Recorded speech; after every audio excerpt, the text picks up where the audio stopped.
va a ser bien precisa, bien concisa con respecto a cómo formular alimentos libres de gluten y alergenos.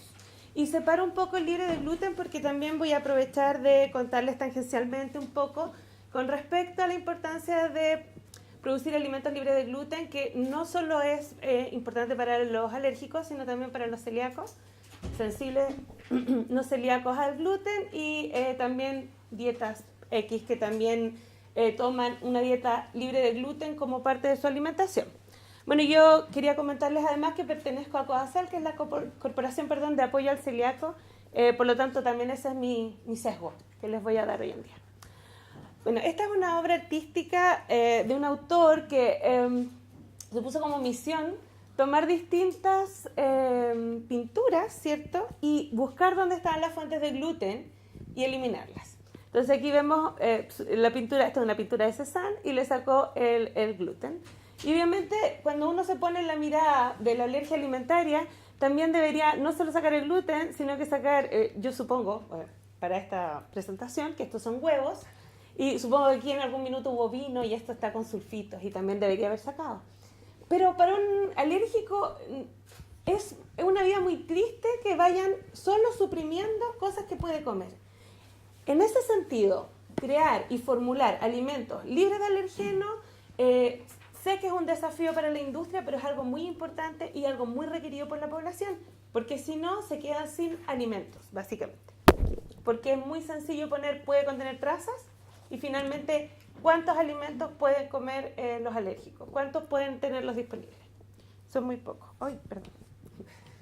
Apreté el que no era. Para hacer gestión de alimentos libres de alergenos, hoy día vamos a dar una visión de todos estos puntos importantes, tanto en materias primas, formulación, equipos, procesos, limpieza, la formación o elaboración del producto mismo y el etiquetado. Con respecto a las materias primas, ¿cierto? Estos son los alergenos que se supone que tienen que declarar o que no tienen que estar, los 8 más importantes, ¿cierto? Sabemos que hay algunos más. Y retirar la materia prima en algunos casos puede ser muy sencillo. ¿Qué casos, por ejemplo? Basta con tener productos sin maní. El maní es un ingrediente que yo estoy adicionando a un producto porque tiene un rico sabor, ¿cierto? Tiene un contenido graso importante, pero también tiene proteínas, etc. ¿Pero yo puedo elaborar productos sin maní? Sí, una vasta cantidad de productos sin maní. Pero hay otros que son ingredientes muy importantes en la industria, por lo tanto retirarlos no es tan sencillo. ¿Cómo sustituimos una materia prima que es un alergeno? Si el alergeno está presente pero no es requerido, como les comentaba en el caso del maní, podemos cambiar por otra materia prima que esté certificada como libre de. Ojo, que eso es muy importante. Y en el caso que tuviera una importancia nutricional, por ejemplo, la soya, ¿cierto? Cambiar por otra materia prima que sí nutricionalmente se adecue a lo que yo estoy retirando. Si es una materia prima o un aditivo que es o posee un alergeno, por ejemplo, estoy utilizando almidón de trigo. El almidón de trigo, si bien es cierto, es un carbohidrato, ¿cierto? No es la proteína del gluten propiamente tal, viene contaminada. Pero yo puedo cambiar ese almidón de trigo por almidón de maíz, que sea un almidón de maíz libre de gluten. ¿Cuál es el problema? Que muchas veces en la industria van a poner el almidón que en el minuto sea más barato, más económico. Esa es la verdad. Por lo tanto, pueden pasar de almidón de maíz, que está bien, ¿cierto? Que me va a dar un producto libre de, a almidón de trigo con mucha tranquilidad. Por lo tanto, debería tenerlo presente y mantener los almidones, ¿cierto? O los productos que yo realmente puedo utilizar. Ahora, si yo quiero sustituir un alergeno que posee características tecnológicas importantes, por ejemplo, harina de trigo, huevo o sulfitos, ya estamos hablando de complejizar un poco la cosa y ahí se pueden hacer otras cosas. Pero hay que acordarse de eso. Primero, acordarse siempre que el huevo es una fuente de proteínas importante, tiene todos los aminoácidos esenciales, que no te falte el huevo, no, yo no estoy... Pero el huevo es muy bueno, digamos, nutricionalmente hablando. Por lo tanto, si yo voy a sacar en mis preparaciones huevo y quiero mantener mi mismo contenido proteico, debo reemplazar por algo, ¿ya? Y hay que acordarse, ¿qué hace el huevo en los alimentos? El huevo tiene propiedades adhesivas, espumantes, aglutinantes, clarificantes, coagulantes, gelificantes, acabado brillante, y emulsionante, especialmente la yema, las otras la clara. Todo junto da palatabilidad, le da textura a los alimentos, es espesante, durabilidad. Si alguien no es de la industria alimentaria, pero si alguna vez ha cocinado, esta cosa típica de la masa no se me pega, todo, échale otro huevo. ¿Sí o no? Como que el huevo lo va a solucionar todo. Entonces, el huevo sí es importante y tiene muchas propiedades importantes. Entonces, si yo saco el huevo, ¿qué puedo hacer? Bueno, hay cosas que se pueden hacer. Se puede utilizar en algunas formulaciones linaza, que al mezclar con agua y batir se produce una mezcla viscosa muy parecida a las claras de huevo que va a otorgar propiedades de textura.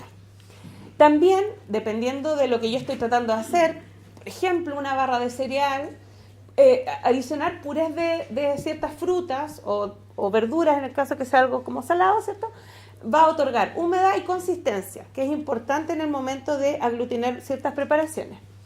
La harina de garbanzo se encontró hace algunos años que la harina de garbanzo tenía capacidades espumantes. Y de hecho, no sé si conocen, pero hay unas cajas, yo no voy a decir la marca, que se llama, es como un sustituto de huevo, que de hecho es extranjero, se importa, y dice sin huevo, sin gluten, perfecto para los alérgicos, que está hecha a base de harina de garbanzo. Buenísimo, porque no solo estoy cambiando las propiedades tecnológicas del huevo, sino que estoy añadiendo proteína, ¿ya? Utilizar vinagre o jugo de limón más bicarbonato hace que se produzca esta cosa que uno hacía cuando es chico del volcán, ¿sí? Pero en las preparaciones lo que otorga es aumentar retención de aire, que en muchos casos es importante. El huevo, imagínense cómo aumenta el volumen de las preparaciones. Agar-agar también mejora estructura y consistencia, la goma santán también, y almidón de maíz, que se utiliza mucho para sustituir la propiedad espesante del huevo. Y muchos emulsificantes, porque la yema, como les comentaba, una de sus mejores propiedades es que emulsiona, ¿cierto? Gracias a eso podemos hacer la mayonesa, que le estamos adicionando aceite, pero la yema hace que eso ligue todo. Es el mejor emulsionante. ¿Cómo sustituir los sulfitos? Los sulfitos no son como sí, es un aditivo que se agrega y también que participa en la preparación de algunas cosas. Entonces, es el que, por ejemplo, se utiliza en los productos curados para que mantengan esa coloración rojiza intensa. Se utiliza en la elaboración de vinos en mucha cantidad. Y también se usa en mermelada, en productos de conservación, etc. ¿Por qué? Porque tiene propiedades antioxidantes, antimicrobianas, disgregantes, estabilizantes del color, como les comentaba, y mejorador de aromas. Pero hay estudios que han ido buscando cosas como para modificarlo. Si yo lo que quiero modificar es la propiedad antioxidante, tengo un montón de otros aditivos que no son los sulfitos. Pero en el caso del proceso del vino es donde más ha complicado el tema. Se han hecho trabajos con esta adición de estos compuestos para ver cuál es el mejor, o métodos físicos, como ultrasonido, luz ultravioleta, etc. Y han tenido resultados bastante buenos con un tipo de vino y no con el otro. No recuerdo si les ha ido mejor con el blanco que con el vino, les mentiría, pero están en este tipo de trabajos para poder sustituir definitivamente los sulfitos. En muchos productos cárnicos ya no se agregan los sulfitos porque justamente es mucho mejor no tenerlo. Ahora, sustituir el gluten, temazo. No es fácil sacar de las preparaciones de repostería u otros el gluten. Y lamentablemente el gluten no solo está como ingrediente principal. El gluten está en todas las harinas, todas las masas que provienen de trigo, centeno o cebada. Después voy a hablar de la avena. Y además está como gluten oculto, porque se utiliza como aditivo para muchísimas preparaciones. Y además puede estar como contaminación cruzada, ya sea de forma industrial o en la casa. Como aditivo incluso, por ejemplo, pastas de dientes, fármacos, etc. ¿Qué es el gluten? Si yo analizara las proteínas del trigo, tengo aquí harina y lentamente la voy remojando en agua, voy a ver cómo va a quedar abajo una cosa chiclosa que no se disolvió en agua, como un chicle. Eso es el gluten, que son las proteínas del trigo. El gluten es la unión de las gliadinas y las glutelinas, ¿ya? Y si yo echara etanol, podría separar las gliadinas de las glutelinas. Entonces, ¿qué son las famosas gliadinas? Le llamamos así a la prolamina que proviene del trigo. Y las prolaminas que provienen del centeno se llaman secalinas. Las que provienen de la cebada se llama ordeína. Las que provienen de la avena, avenina. Y como tienen un contenido bastante dispar y depende un poco de la variedad del trigo, etc., se suele cifrar, así como por convención, que es un 50%. ¿Ya? Entonces siempre decimos que el contenido de prolamina del gluten es un 50% aproximadamente, pero se dice un 50%. ¿Ok? Entonces, si bien los estudios dicen que el problema con la avena es que viene contaminada con gliadinas o con la prolamina del trigo, ¿cierto? Hay algunos estudios que demuestran que hay personas que tienen efectos adversos propiamente tal con la avenina. Entonces es un tema en discusión. Y ahora está saliendo avena que es sin gluten y entra en conflicto con la reglamentación en que dice que no puede tener avena, pero esta es avena sin gluten, entonces ahí todavía no se sabe mucho qué va a pasar. ¿Puedo hacer una pregunta? Sí, sí. Porque cuando uno mide los alergenos, mide la gliadina. Sí, sí. ¿Y qué pasa con la secalina, con las otras? ¿Tú también estás midiendo cuando...? Lo que pasa es que son muy... La avenina no tanto, pero las otras sí son muy similares. Ya, tú las podéis detectar. Sí, sí. Ya. Sí, yo de hecho detecto productos que son solamente de cebada y sí son detectables, sí, Ya. Absolutamente. Ya, ok. Y no por estar contaminados con, sino porque tienen. Ya. No sé si puedo decir marcas, pero hay kits que miden específicamente el G12, Ya. que es mucho más parecido a la de la avenina. Ya. Entonces, es un poquito, no sé si decir, no es tan bueno como para las otras prolaminas, pero sí es muy bueno para la avenina. Ya. ¿Ya? Porque se parece mucho, porque depende cuál uno usa. ¿Cuánto gluten es mucho? Para la enfermedad celíaca tiene puntos de corte, que los voy a conversar en un rato más. Para la alergia al trigo tiene que ser sin gluten. No tiene punto de corte, porque cualquier cosa es mucho para un alérgico. ¿Ok? Para la sensibilidad no celíaca al gluten, ellos pueden consumir gluten hasta que no tengan sintomatología. Y ellos como que se hacen su propio... Por ejemplo, por lo general, come productos sin gluten, que se elaboran sin gluten, ¿cierto? Comprado, pero no se preocupan de la contaminación cruzada. Eso es lo más común en un celíaco no sensible al gluten. Y las personas que quieren comer sano disminuyen hasta que ellos se sientan bien. ¿Quiénes? Por ejemplo, personas que tienen fibromialgia o problemas, algún tipo de problema autoinmune que tiene inflamación en las articulaciones. Algunos, no todos, se ven beneficiados por una dieta sin gluten. También se ha probado con niños que tienen autismo, en que algunos, no todos, pero se ven muy beneficiados con la dieta sin gluten.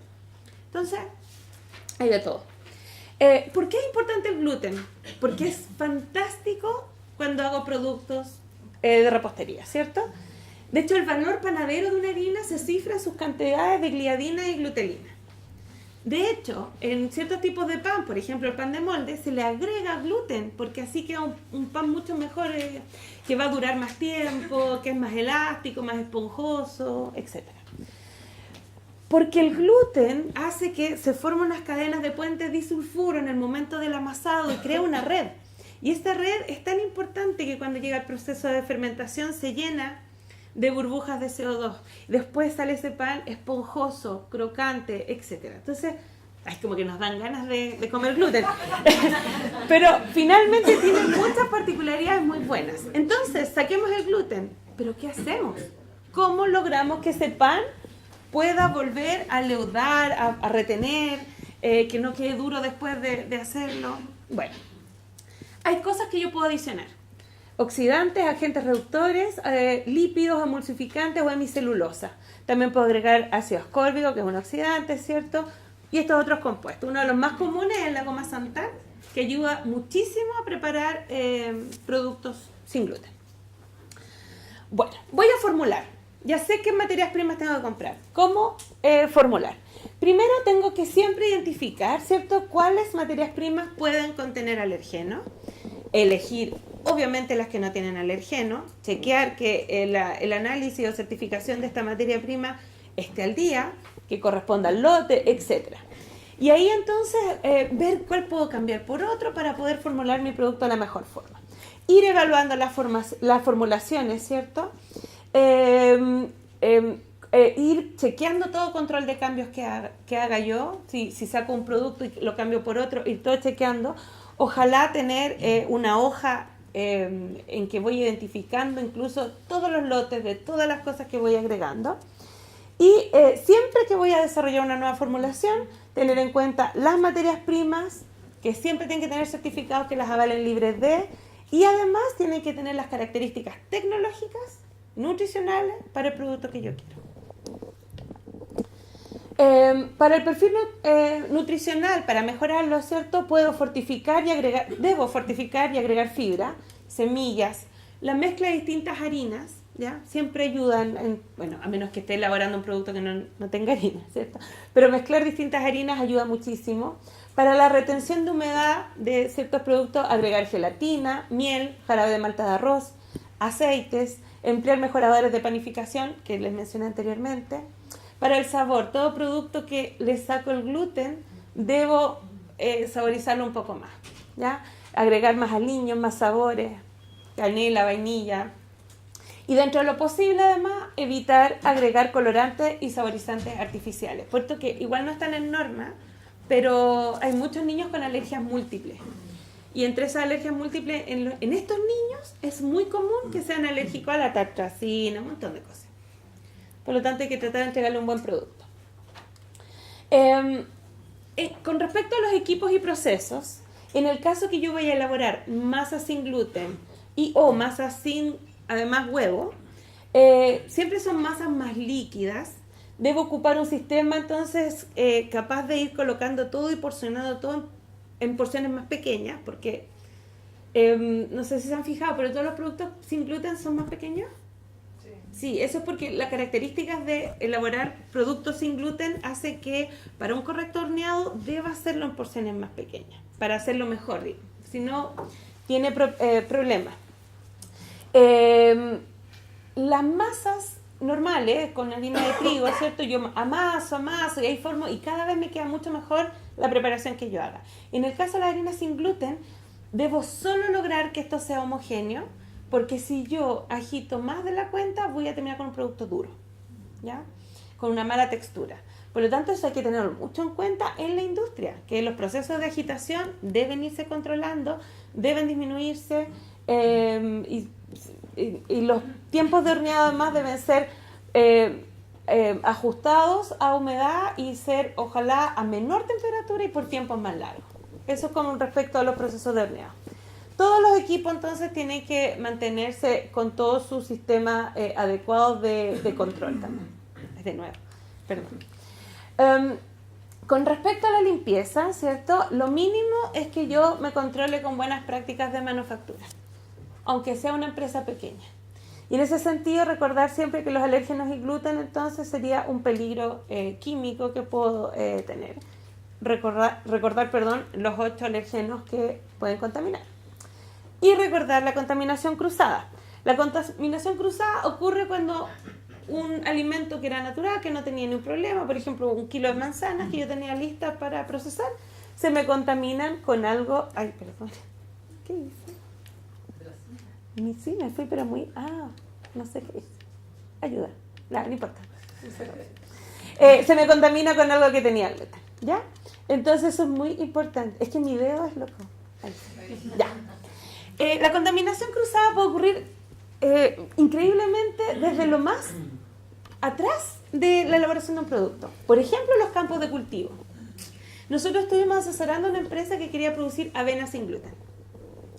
Y tuvimos que, fue un proceso arduo porque ellos les compran avena a distintos productores pequeños, ¿cierto? Entonces tuvimos que conseguir que productores no habían puesto trigo, no me acuerdo qué cantidad de años, y que no siguieran poniendo trigo, y que ustedes saben que los cultivos son rotatorios, entonces, ¿qué otra cosa podían poner después del trigo? Ni cebada, obviamente, ni centeno, para mantener esta avena libre. Tenía que ser limpio y nuevo, ¿cierto? El equipo de transporte, el que va a cegar la avena, dónde se almacena, el silo, etc. Entonces, es mucha pega. Y el molino, obviamente tenía que ser un molino aparte, porque donde más se contaminan las cosas son en un molino.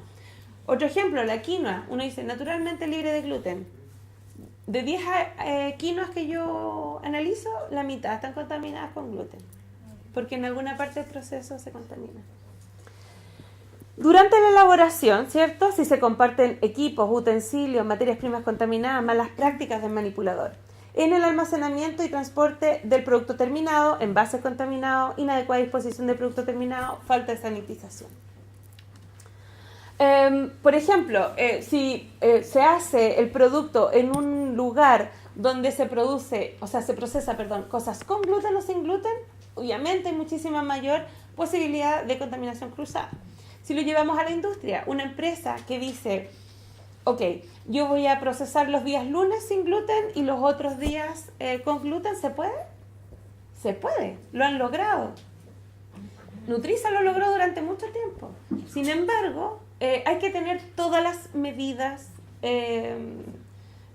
controladas. Hay que obviamente tenerlo muy en cuenta en el minuto de hacerlo. Porque la contaminación cruzada es peligrosa. Este es un estudio que se hizo en el 2009, que a mí siempre me ha gustado por lo visual. Tenemos distintos tipos de fideos y cuánta cantidad de gluten tiene.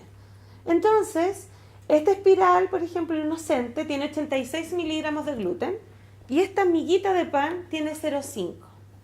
Entonces, cuando un celíaco tiene su mantequilla sin gluten y digo, tomemos 11 y tiene su pan con gluten, la persona no celíaca y el celíaco sin gluten, y el con gluten pasa primero por la mantequilla y ya lo contamina. Son cosas muy pequeñas. Y esto le estoy hablando a los celíacos. Ahora imagínense un alérgico. 0,5 de gluten a un alérgico le va a causar problemas evidentes. Entonces hay que tener mucho cuidado. Las partículas de harina con gluten pueden permanecer dispersas en el aire hasta 48 horas.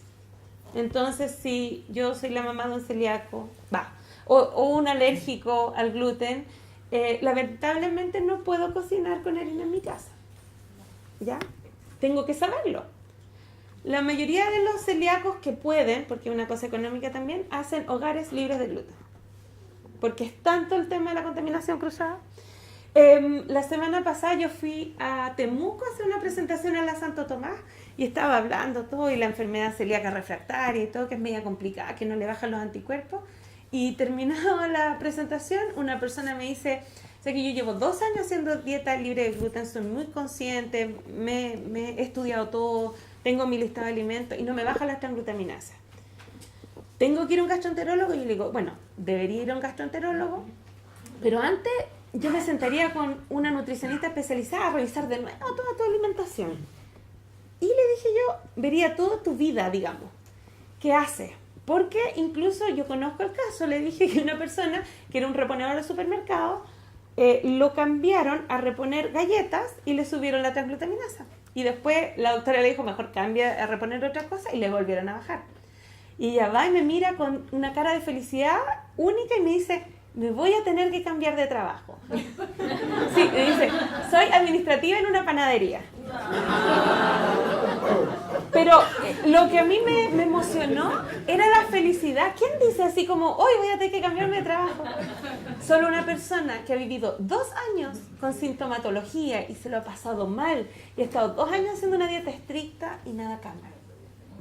Entonces, ¿es importante? Sí. Imagínense si eso es importante y terrible para un celíaco, imagínense un alérgico. ¿Ok? 6 tips para prevenir la contaminación cruzada en la industria. Formular con todas las materias, con su análisis respectivo actualizado, envases en buen estado, fecha de caducidad. Al almacenar las materias primas, destinar espacios separados de otras materias primas que pudieran tener alérgenos, si es que va a ser varios tipos de alimentos. Y mantener todas las normas también para los productos terminados, incluido también el transporte de esto, el espacio en góndola, etc. Antes de elaborar, verificar que las superficies y equipos se encuentren limpios, ¿cierto? Y para eso es súper importante, o es súper válido también hacerlo en la empresa con kit rápido. Y así me aseguro, está todo limpio. Preparar los alimentos sin alérgenos primero, en el caso que van a elaborar ambos tipos de alimentos, o establecer días especiales. Esto también sirve en la casa. Si voy a hacer cosas con o sin gluten o con o sin alergeno, primero todo lo limpio bien, hago todo y después preparo lo otro. Y mantener obviamente al mínimo buenas prácticas de manufactura, ojalá HACCP, pensando en los alergenos como puntos críticos, en rojos. Ya, para formar, también hay algunos detalles. Para la estructura, ya les dije, no mezclar demasiado, mejorar la fermentación, para eso agregar varios tipos de leudantes funciona. Disolver primero levadura o polvos de horneo, lo que sea, en líquido y después agregar todos los productos cernidos, ¿cierto? Elaboradas las masas, bajarles la temperatura al menos 30 minutos antes del proceso. Eso también hace que las masas se formen mejor. El uso de moldes, hornear, ya les había adelantado, en porciones más pequeñas, temperatura más baja, pero por más tiempo. Siempre los moldes bien engrasados, ¿cierto? Rectos, de metal, no de vidrio, etc. En el momento de etiquetar, primero en el momento de envasar, debo tratar de mantener la frescura. Estos productos, por lo general, si no tienen gluten, y si no tienen gluten y huevo, con mayor razón aún, pierden rápidamente su humedad. Por lo tanto, duran poco tiempo en el envase. Pero hay buenos envases. Hay que escoger un envase que cumpla con las características. Y en ese sentido, las empresas buscan y buscan envases que al vacío, que se me puso con hongos, que le tengo que poner una cosa que absorba la humedad, y así van jugando hasta lograr tener el envase ideal. Las harinas también refrigeradas siempre sirve para que mantengan la frescura del producto después. Los análisis. Realizar todos los análisis que indica el reglamento sanitario de los alimentos, de acuerdo a la técnica indicada, y realizar esos análisis en el envase final en la presentación en que se expende. Ejemplo, voy a hacer un yogur de frambuesa, damasco, durazno, plátano, etc. Tengo que hacer el análisis en el yogur de plátano, durazno, todos los sabores. Y si tengo yogur de 110 ml y de 250, en ambas presentaciones. Ya, eso es lo que corresponde. ¿Cuál es el punto de corte para el gluten? Ahora estoy separándome un poco porque ya vimos toda la reglamentación de los alergenos para el gluten. Según el Códex, 20 partes por millón, ¿ok? Pero en el mundo hay distintos puntos de corte. En Estados Unidos tienen dos logos distintos. Hay uno que es menos 20 y hay otro que es menos 10. Y lo mismo ocurre en España. Bueno, en la Unión Europea es menos de 20. Pero en España tienen dos. Menos de 20 y menos de 10. En Australia, entre 1 a 3 partes por millón, siendo los más restrictivos del mundo. Uruguay menos de 20, Argentina menos de 10. Y en Chile menos de 3, pero hay un cambio.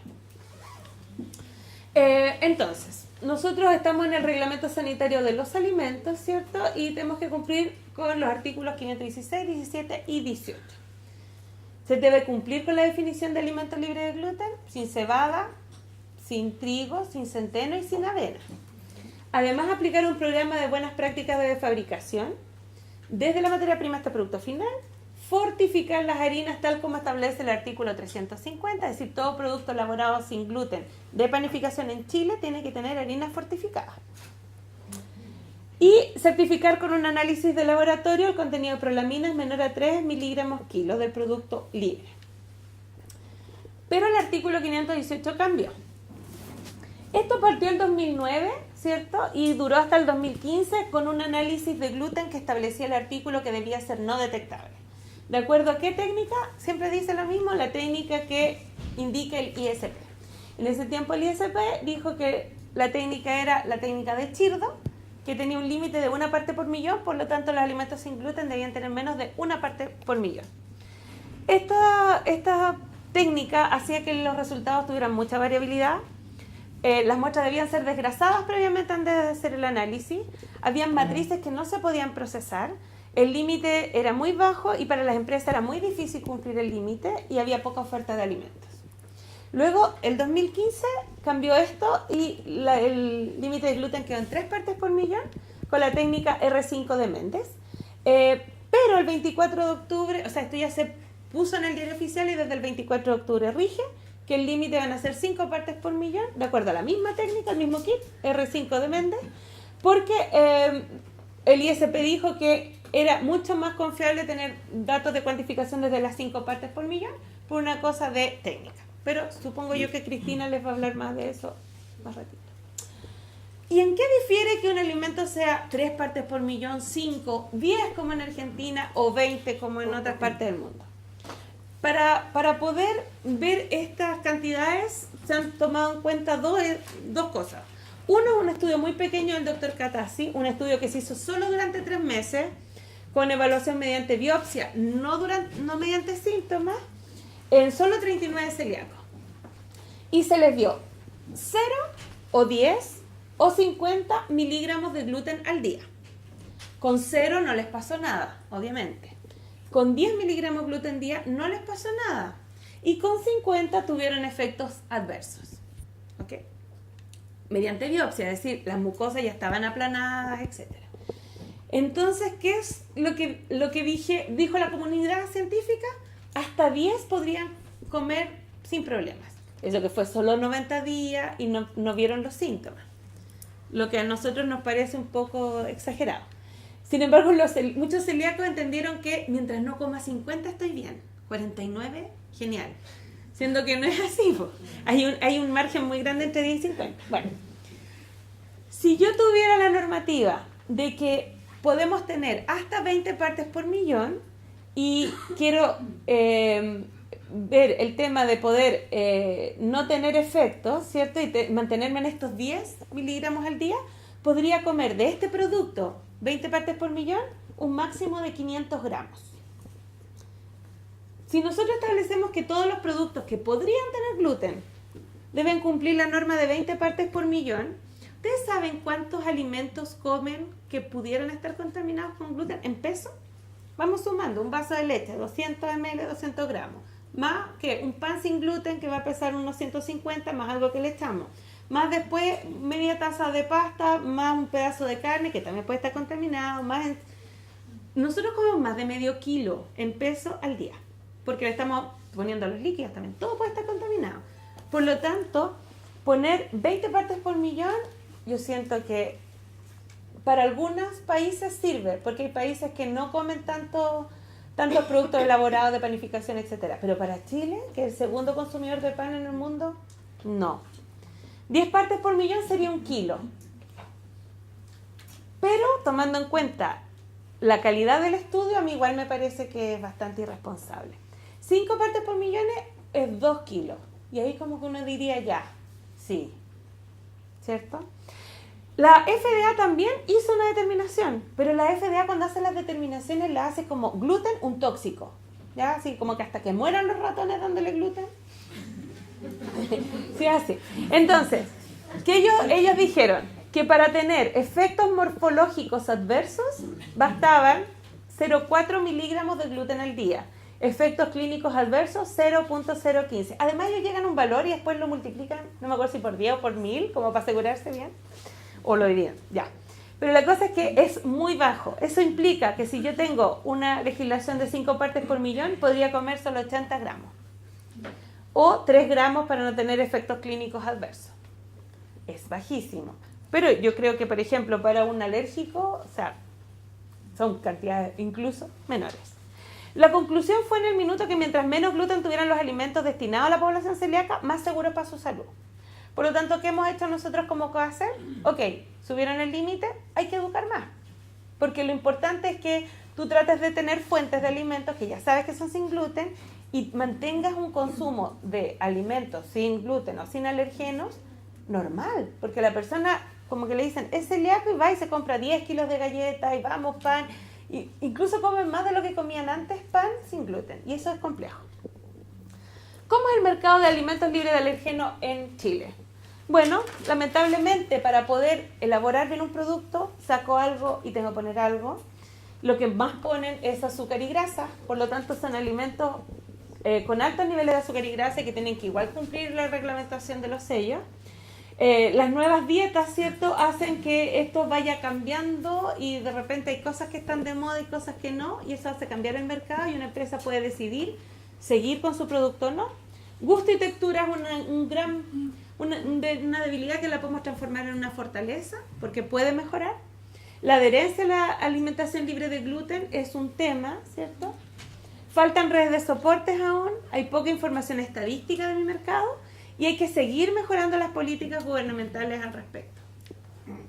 Entonces, nuestro objetivo es, miren, observen, este es el mismo, esta es una imagen de Walt Disney, ¿cierto? Es el mismo artista. Aquí está felices ellos comiendo su plato de tallarines y miren ahora su tristeza. Pero yo quiero que consigamos esto, que sigan felices. ¿Ves cómo les cambia la cara desde que comen a no comen? Miren, impresionante. Yo quiero conseguir esto, solo que no tenga gluten y que no tenga alergeno. ¿Y se puede lograr? Se puede. Entonces, no porque una persona tenga alergia va a estar restringida a no comer nada. Hay que acordarse que es un mercado ventajoso. El proceso de implementación es dificultoso, pero todas las debilidades se pueden transformar en desafíos que finalmente van a hacer que sea una empresa querida por la comunidad. Si quieren, en Coacel tenemos el manual de buenas prácticas manufactura para alimentos libres de gluten. Y siempre estamos dictando cursos y diplomas con respecto a lo mismo para ayudar con respecto al gluten. Y desde el año pasado incluimos alergenos en nuestro diplomado por la creciente necesidad justamente de poder informarse al respecto. Gracias.